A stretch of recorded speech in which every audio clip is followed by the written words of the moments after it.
Il faut faire la différence entre les causes et les effets des situations à risque psychosocial. Ce n'est pas parce que tout le monde, face à une même situation de travail, ne manifeste pas de symptômes qu'il n'y a pas de risque. De plus, les symptômes sont très variables d'un individu à l'autre. Les situations à risque psychosocial se manifestent de 4 façons. Premier type de manifestation, des atteintes à la santé physique ou psychique.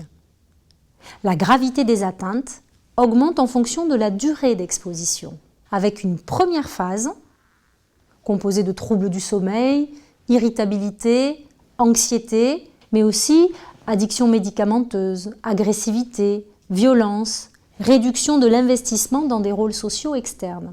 Deuxième phase, des pathologies réversibles qui peuvent s'améliorer lorsque l'on n'est plus exposé.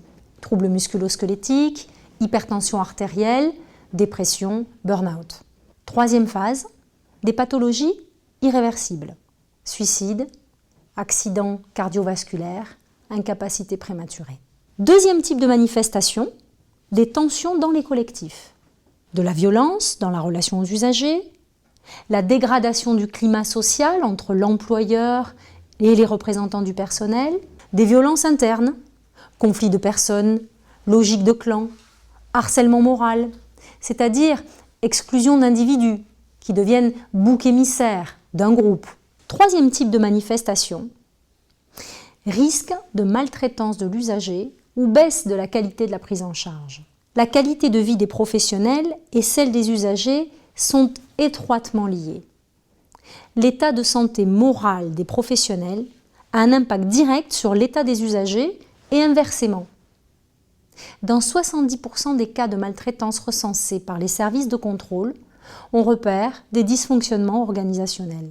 Enfin, quatrième type de manifestation, certaines situations de travail peuvent avoir un impact sur la vie personnelle et inversement.